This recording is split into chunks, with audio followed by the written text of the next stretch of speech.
Hi, my name's Mandy and welcome to my YouTube channel, Pickety Stitch Life is So Creative.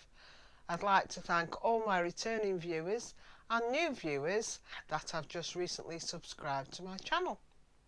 So if you like this podcast, please give me a like, and that will help with the YouTube algorithm and help to grow my channel.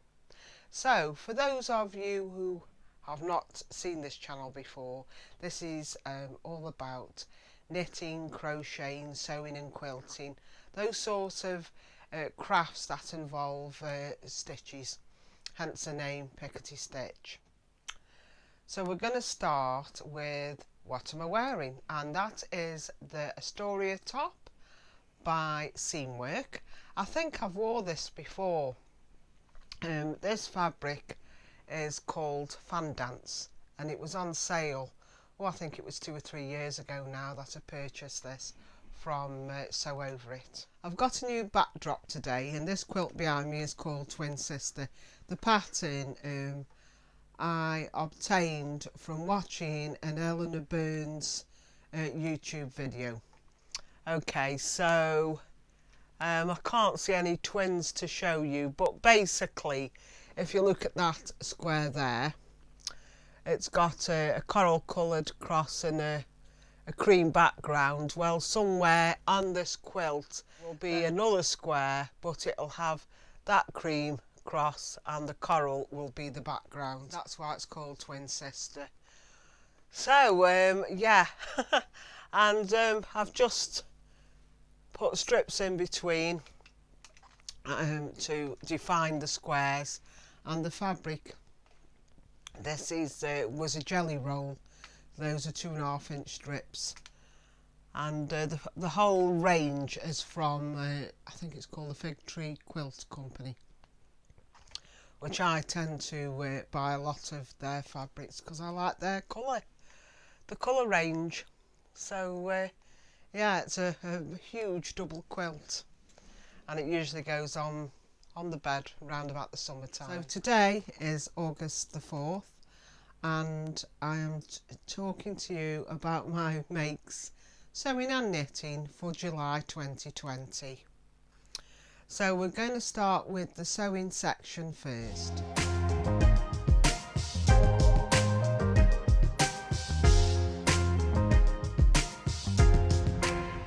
The first garment I want to show you is this jacket. I've modelled it on this mannequin with a top I made. I made this top last year. It's the Freya top by Tilly and the Buttons, and the fabric I purchased from Stitchy Bee. It's like a yellow, a mustard coloured, sorry, Pontaroma. So this is the jacket, and let's talk about the pattern first. It was a free pattern. It was in the Love Sewing magazine and it's B5926 Butterick. So when you look at these, there's 4 jackets. Let's put it like this. Now I've done it today because the sun isn't so shiny and we're still blowing out a bit. There we go, that's better. So there's not much variation between these jackets. I think a couple are hip length, and then we have the short which go below the hip, and then these obviously are above the hip. And then there's long sleeves you could have, or 3/4 length, what they call bracelet sleeves. And there's an option to use a bias binding round the lapel, or also round the lapel and the edge of the front of the jacket. Okay, and the fabric required for this is a moderate stretch knit. There we go, I've got it right. So we're talking a wool jersey, ponte knit, cotton knit, or a sweatshirt fleece. So I've been wanting to make this for quite a long time because I just think it's something easy just to pop on. Now they have the so the magazine, like I say, it come free with this Love Sewing magazine. I think I bought this a couple of years ago or maybe last year, but it is number 49, and inside there is some instruction on how to put together, construct the notched collar, which is a little bit more clearer, I must say, than the pattern. Now, what made me want to make this jacket is, if you can remember, a couple of vlogs ago, I actually showed you some scuba fabric I bought whilst on holiday in Florida. And that vlog was called Show Us Your Stash. And this was the scuba. And it's like, not showing up here, looks like a charcoal grey. But it's more like, it is like a grey, but with a blue tinge to it, if you know what I mean. And the flowers are all gold edged. I bought it originally to make a toaster sweater, but now I've decided I think it might look really snazzy as a jacket.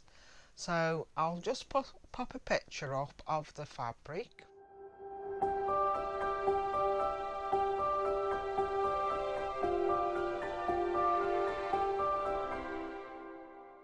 Because, you know, so obviously I didn't want to cut straight into the fabric. I was a little bit nervous, to be honest. So I thought what I would do is make a toile first, just to see how things go and if I could construct the jacket with no problems.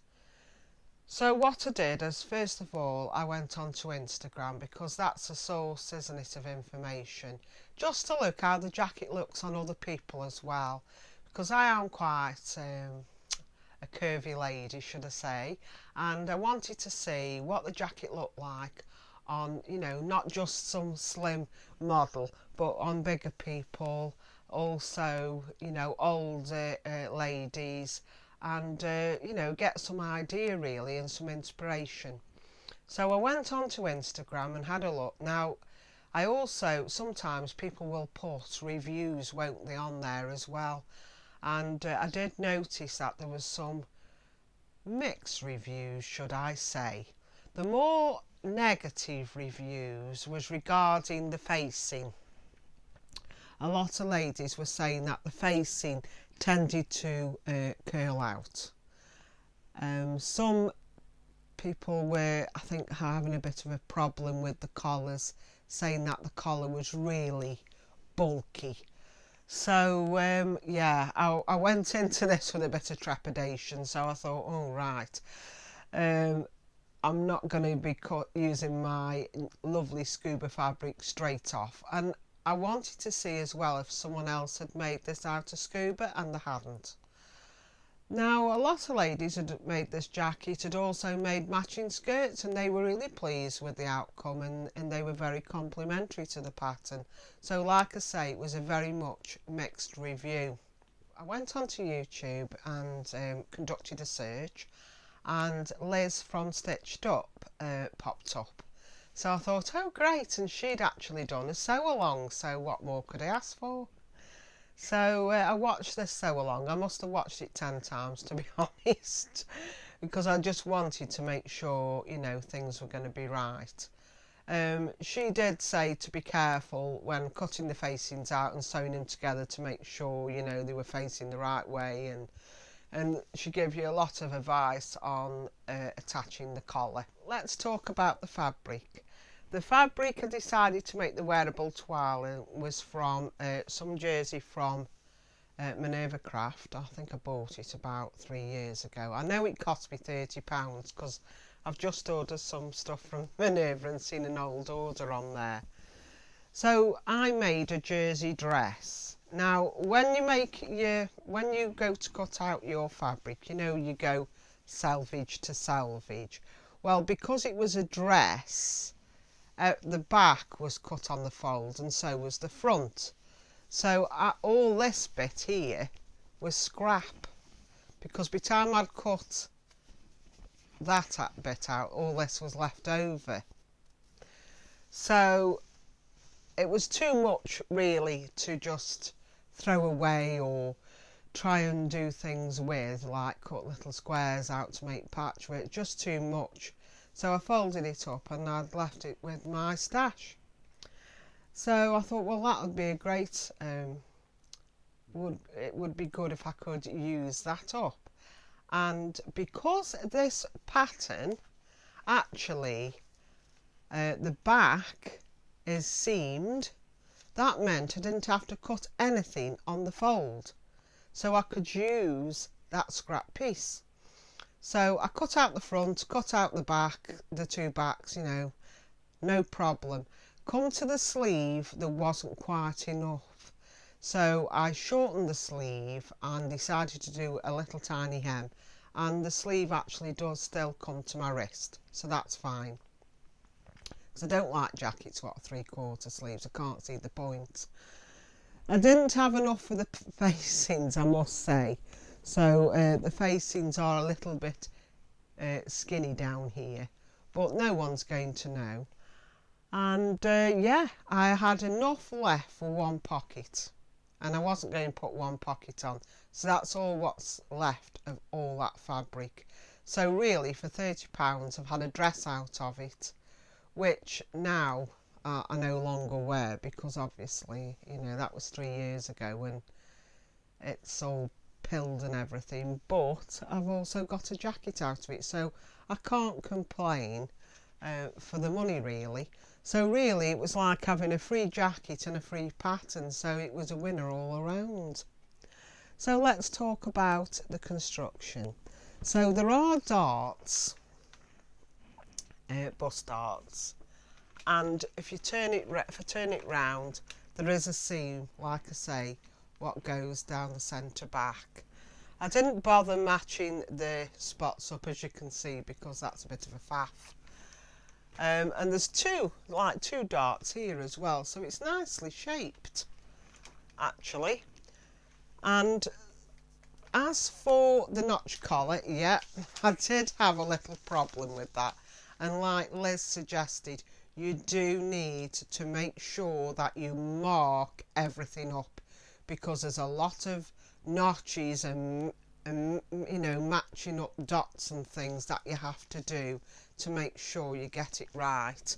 But if I put this white against the collar, you can see that it's not too bad a job at all.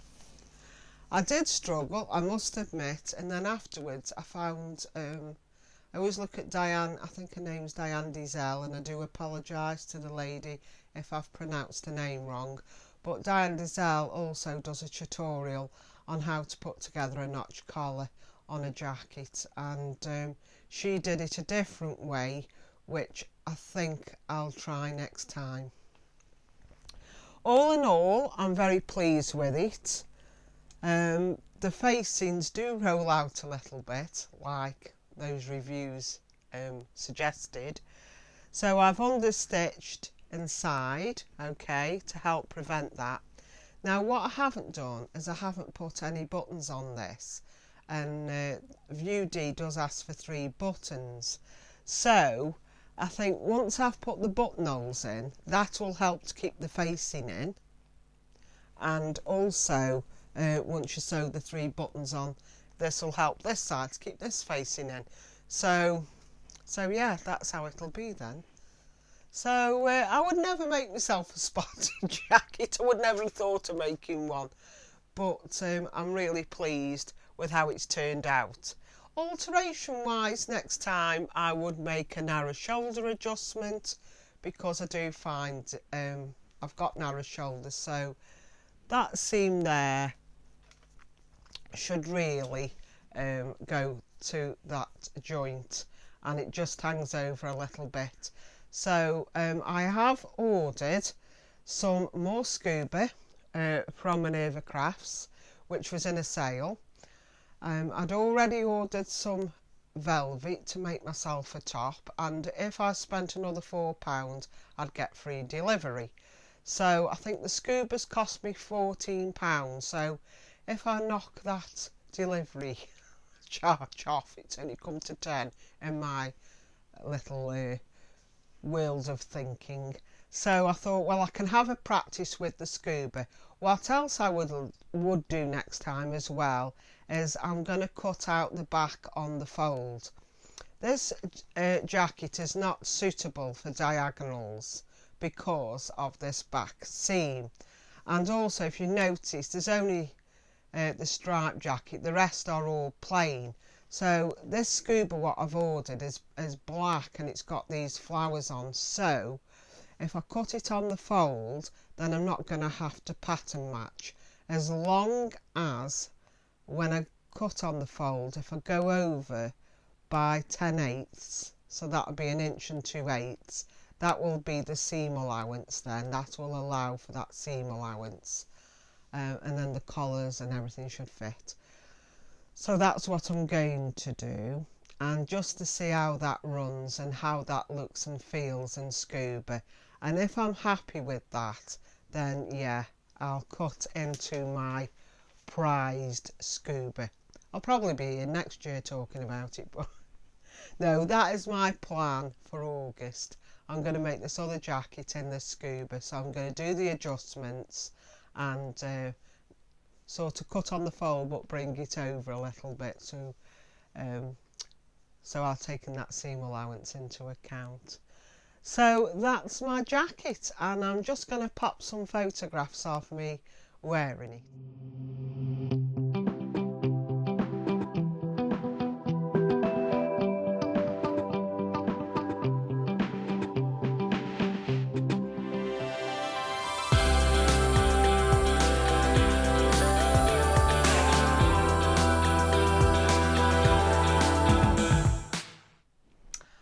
So it looks a little bit bare now the mannequin's gone.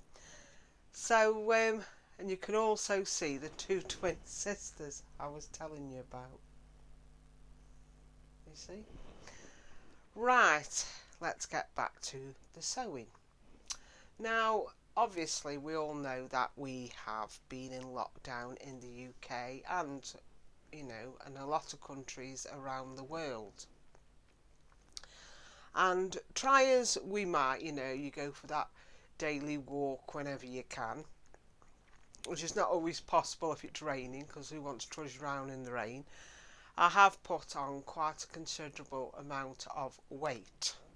So I believe it's called lockdown weight, and it's made me lose my sojo a little bit, because yeah, you're worried about making, sewing patterns, and then, in a few months' time they're going to be too big. So, and you don't want to waste your money, do you? Or because when you buy fabric, you do treasure it, and it's just I haven't had the heart to cut into anything. I mean, that jacket I made was jersey, so it's stretch, so you can still make the size what you were before, if you know what I mean, because it is going to fit you.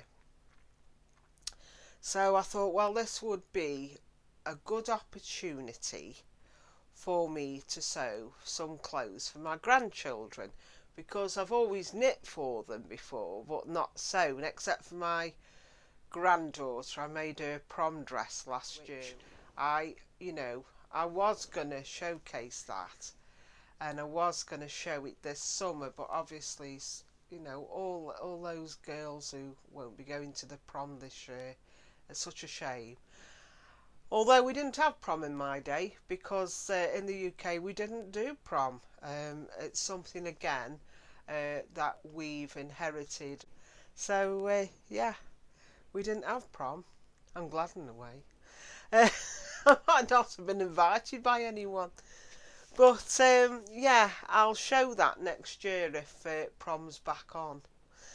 Well, let's get back to sewing for my grandchildren. I have 5 and I've got another one on the way, so it's all very much exciting at Pickety Stitch HQ. So yeah, I've picked this pattern. It's McCalls M6548, and it's this one here. There we go. And this is for my youngest grandson. He's 3 years old, and I had some quilting cotton, and I thought I'll knock him a little shirt up. That's good, the collar's collar's sticking up. So that's the shirt. Just put some ordinary white buttons on. I did have a struggle again with the collar, because this is it a Revere collar? Something like that, I don't know. but they don't have, it's not like a traditional, you know, where you sew the collar, you sew the you know, the collar's open, isn't it, and then you put your fabric inside, and you know, it's not like that at all. You make two notch, you do two cuts, and then this bit you turn under and sew after. And they do tell you to slip stitch by hand, but I made such a mess that I ended up abandoning the project and cutting out another shirt and making this. And I have sewn this bit with my machine for some stability. So not too bad. I think he'll like that. That's if we have much more sun for him to play out in. And then our local fabric and wool shop, which is Holly's Haberdashery in Newcastle under Lyme, had a sale, and I purchased this. I think this was only £5, something like that. It's a cotton pot. I think it's like a poplin. It's got little pirates and treasure chests on, and I thought, oh, we'll like that. So, oh, and little parrots as well there, as you can see. And I got a bit more proficient at the collar, so this is slip stitching as suggested. So that's that. They do say that to be proficient with a pattern, you need to sew it at least 3 times. They used to say that about nursing with blood pressures, you know, to be proficient. Because I learnt with the old stethoscope and sphygmometer, you used to at least do 100, they used to say, before you could read a blood pressure correctly. But anyhow, I've bought this fabric to make another shirt. It did make me smile, because guess what? Guess where it's come from? Joann's. So it's made its way, these little ships have, across the pond to the good old UK and straight into my stash. So it won't be remaining in my stash very long, because this is another August plan to make another shirt for him. So those are 2 shirts and a plan for another. I'll pop them there, and then I'm going to talk to you about some smocking. So as you know, in the UK we have a programme called the Sewing Bee, and all us sewists, you know, oh, we do love the Sewing Bee. And I think it was definitely this series, but I think it was episode either 3 or 4. They were challenged with making, it was Children's Week, so they were challenged with making children's clothes. And one of the challenges was to make a dress with the traditional smocking. Now, it wasn't the traditional smocking, I must say, as I found out. But I decided I was going to make my granddaughter, who is 3 years old, I've got a 3-year-old grandson and a 3-year-old granddaughter. There's only a month between them, it's lovely. So my granddaughter, I thought, I'll make her a little dress, that'll be lovely. And I could not find a pattern anywhere, especially even in the big 4, what had a little, you know, gathered bit of bodice. So I had a look round, and I came across an American pattern company called Creations by Mitchie. I think I've pronounced that right. And if I pop a picture up now of the pattern,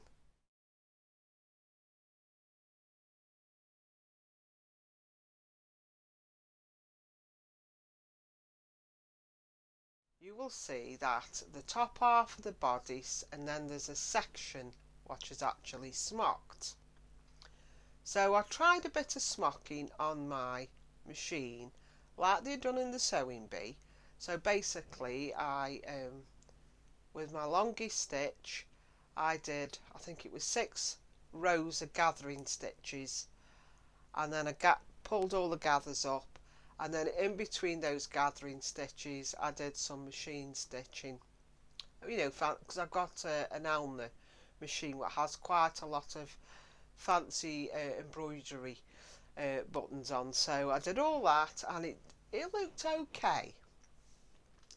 But then I got into reading about hand smocking and going a little bit more further into it, and I also found some YouTube channels.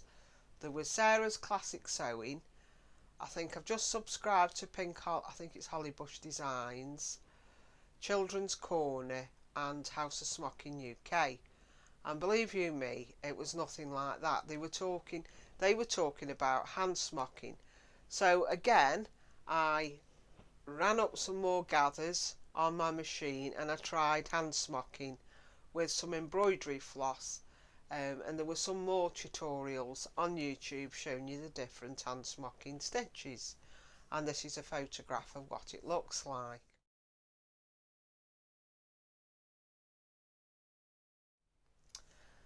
So yeah, I thought, oh, it's not too bad, not too bad. But then when I started looking at proper hand smocking, I thought it's atrocious. So I got some yellow gingham. Now this is a craft cotton, and as you know, craft cottons are not as wide as dressmaking fabric. But I got this craft cotton, and what I did, they said you could bring your needle in there and go down there, and so each square you go up and then down, up, down, up, down. So basically you're doing tiny little stitches, and I think you do 10 rows, and then you pull them all together and you have to knot them, and basically you get something like that. You see how tight that is compared to if you did it on a machine. So I'll just show you a comparison photograph of the gathers.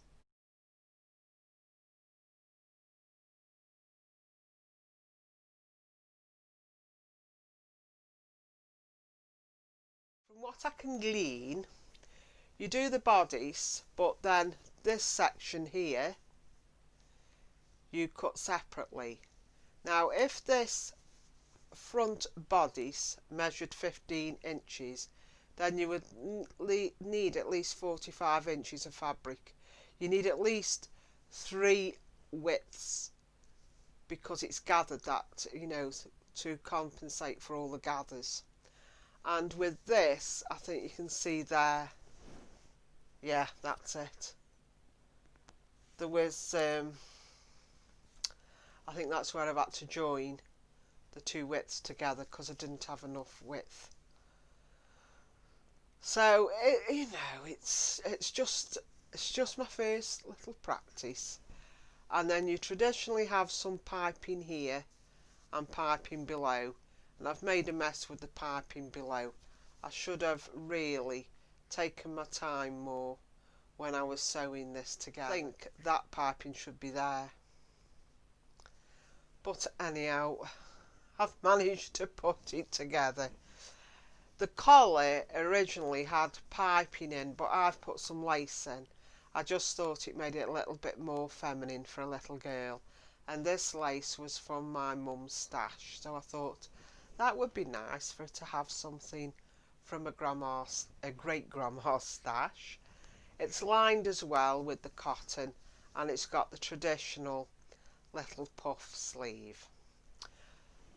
Because there isn't the width and I was running out of crafting cotton, because what I would have done is I would have sewn a back to, you know, I would have sewn 2 widths together.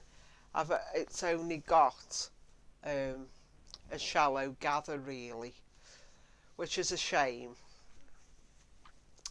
But I don't think I'm not going to be too down on myself for the first go at this. I really am not. And it's a button back, and you have a placket there. So that's the first dress I've done, hand smocking for my granddaughter. Of course, I start reading into this then, don't I? Because it's another thread to your bow, really. And basically it's a whole new rabbit hole. It's called Heirloom Sewing and Hand Smocking, and I'm thinking, oh, it's absolutely fantastic. So I've joined a group on Facebook called Hand Smocking, Heirloom Sewing and Hand Smocking, and they come up with all sorts of fantastic projects. Some of these ladies, what they're sewing, I mean, it's out of this world. So briefly to tell you that when you do the gathers, to get them neat, a lot of people use a pleater. I mean, I'm doing that as if it's easy, but it's this like this little machine with all these needles in, and basically you thread all these needles and you feed this fabric through, and you get a pleated piece of fabric. I can't justify spending that sort of money if I'm only going to make a few of the dresses. So I got looking into it. The other way you can do it is, like I say, with the gingham, you've got the guide of the squares, you can go in and out with your needle, or you can buy these, what are called smocking dots, and I bought these from the House of Smocking. It's based in Worcester, and the lady, I think her name is Christine. Sorry, I've gone and rattled that on my mic.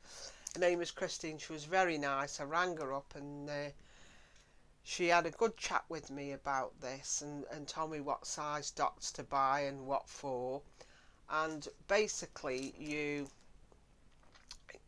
iron these dots on your fabric, and that's your grid, you know, for your needle going. So you go in one side of the dot and come up the other side of the dot to get your gathers. The other way you could do it, so if you don't want by pleater, you're not doing gingham, you're not doing the old smocking dots, which I'll put there so I don't lose them, is you can buy pleated inserts, and I'll show you one there. So let's hope that doesn't, if I tilt it that way, it doesn't blow out. Can you see now? That is completely different than gathering on a machine. And if I pull it out a little bit, you can see the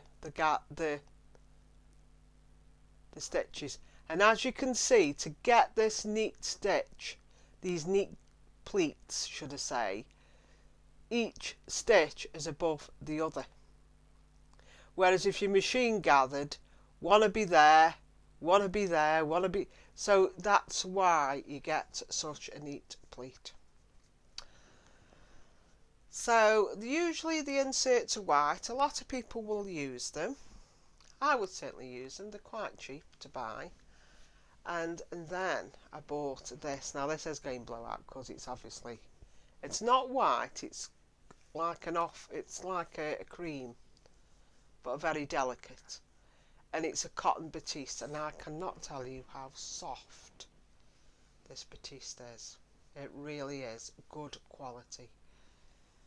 And yeah, I've bought this off House of Smocking, the cotton batiste, because this is for a proper heirloom dress.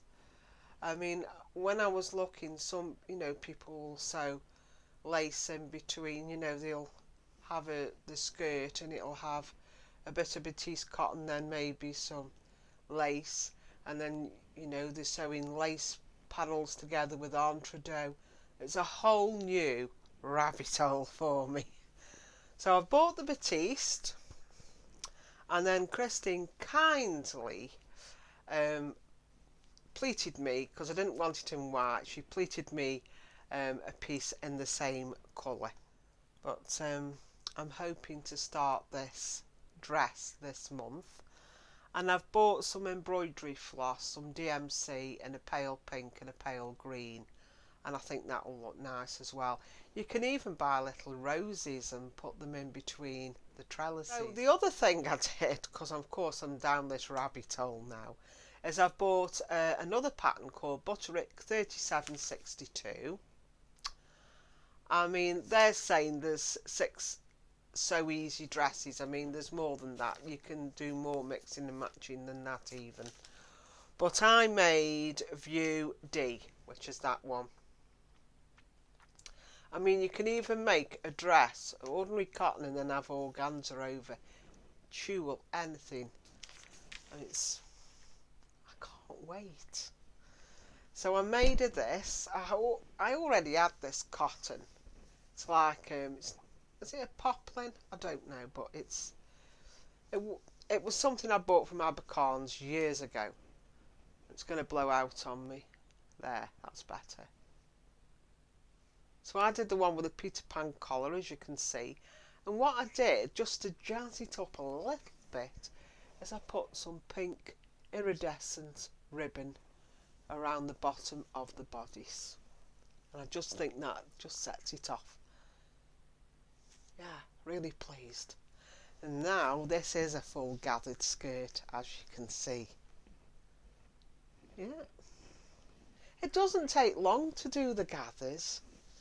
You know, I just do two. I always do 2 rows.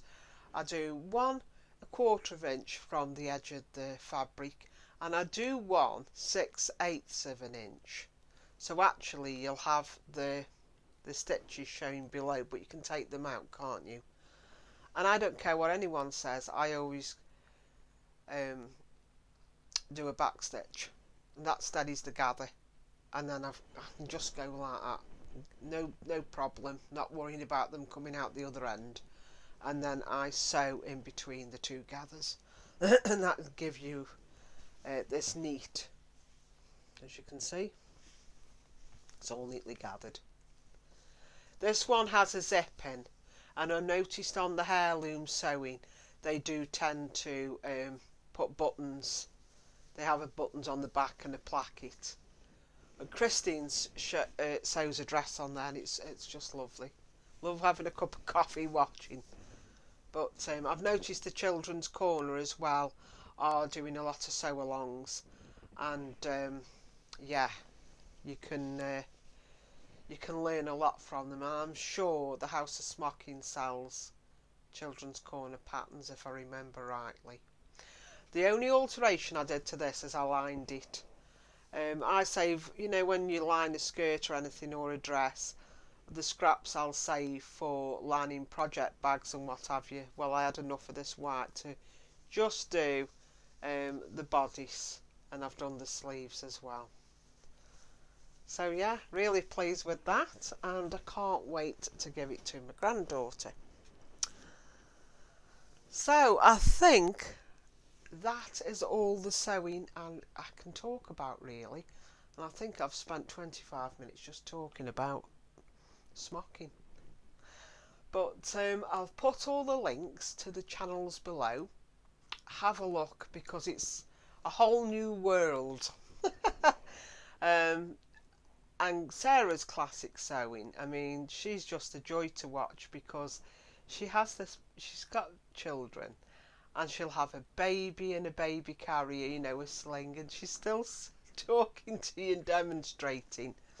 And they'll show you, she shows you how she does a lot of bishop dresses.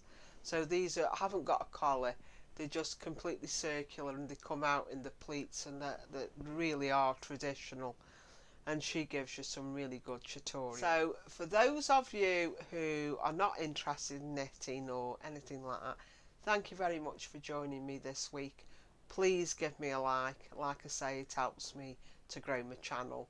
And for those of you staying for knitting, well, enjoy. Get yourself a cup of coffee, and I'll show you my latest makes.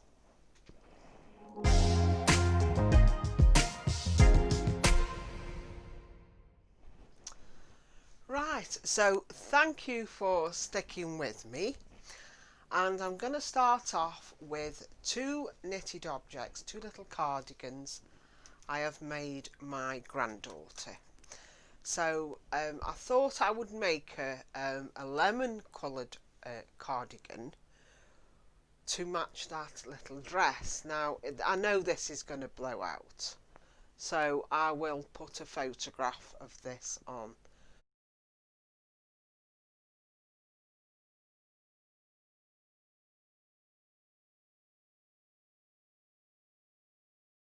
Because no matter what I do, it's just one of those things. We bring it back a little bit, it just gives you an idea. So it's got a lacy band at the bottom, and it is the raglan style. I love a raglan style cardigan for children.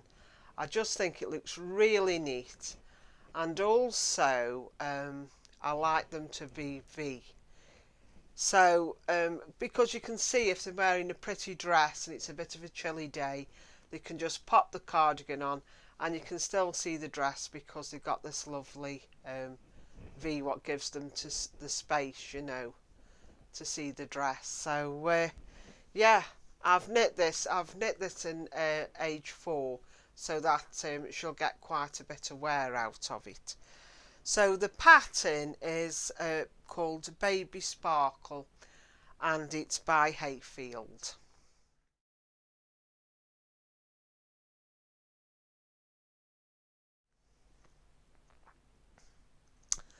So like I say, you knit the lacy band first. And what you do is you pick all those stitches up, you cast off, so you've got like basically a little lacy scarf, and then you pick all the stitches up and I knit them on my circulars, and then you knit the back and the fronts as one, and then after that's knit you then join on to the, you know, you do the sleeves and then you sew the sleeves onto the raglans. So I like to do as much as I can when I'm knitting a garment as one, because you haven't got any seams or any sewing to do after. So and then obviously you pick up and knit the bands, which is a garter stitch. And bring it a bit closer, you'll see. Now the wool is by Robin. Now Robin do not do, for some reason they don't have a colour. They won't say this is citrus or limon or something fancy. They just have a dye number, a colour number. The colour for this is 5603. It is acrylic, it is a synthetic fibre. It's 93.2% acrylic and 6.8 polyester. But at the end of the day, it's a child wearing this, and they do tend to, you know, they are a good workhorse, this yarn is. So it's not a wool so much, it's a yarn, you know, to me it's a synthetic fibre yarn. The other thing I can tell you about this is there is a little, it's like a little iridescent sparkle running through, just picking up a little bit there. It's like a greeny silver iridescence it gives off, and it's called Robin Bonny Babe Sparkle, and yeah, really pleased with that one, and I know my daughter is really chuffed with that, so I'll be able to give her this now I've shown it on the vlog. So this again is knit out of the Robin wool, and hopefully this is not going to blow out as much. It's got, I'm going to take a photograph so you can see it better.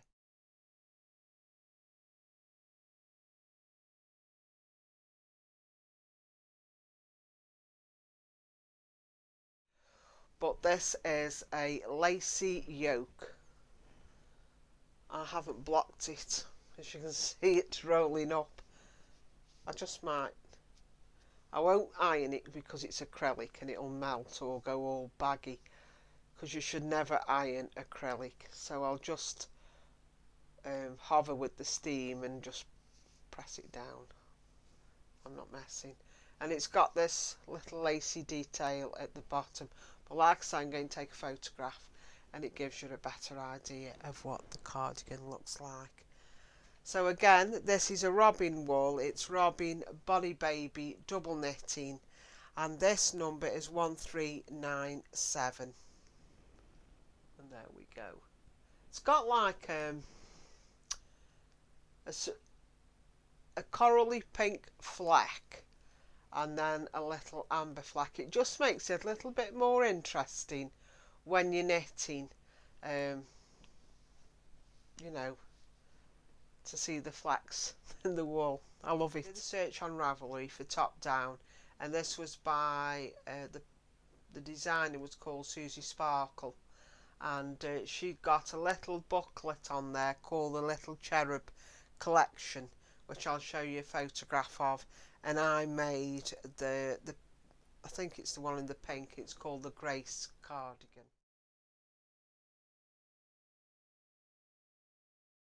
Which is two little boys' cardigans I've made. So I've made one of these before in a grey, and then my daughter liked it so much I had to knit her another one. So this one is called, isn't it gorgeous? This one is called the Storytime Scholar cardigan by Lisa Chemery. I apologise to this lady if I've pronounced the name wrong, I really do. But I looked on Ravelry again. I wanted to knit it all in one, there's no seams, and this popped up and I thought that looks lovely. So I'll just show you a photograph of the pattern.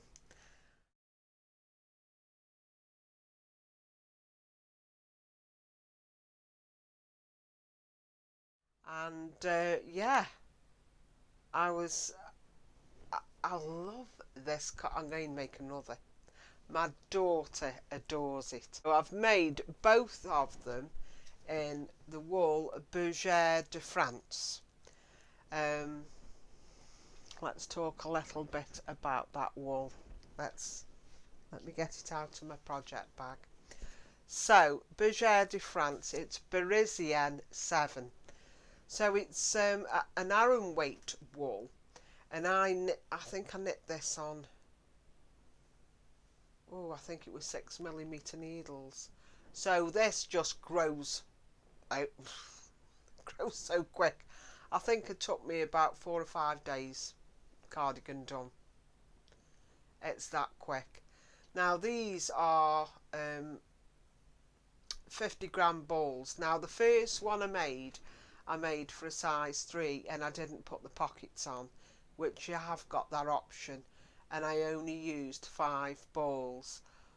But this time I've knit it, and but this time I decided to go up a size and put pockets on as well. So let me just show you the pockets. So it's really clever how she tells you how to knit the pockets. Sort of all joined with the rib. It's great. Love it. Now the original cardigan I made is like, I did it like the pattern where you have the 2 buttons there and 2 buttons there, but this time I decided I'd just have the buttons going up the centre, and if I bring it a bit closer you can see the like them little old-fashioned buttons, aren't they? Yeah, it's got like a shawl collar, and then they've got this lovely detail at the back.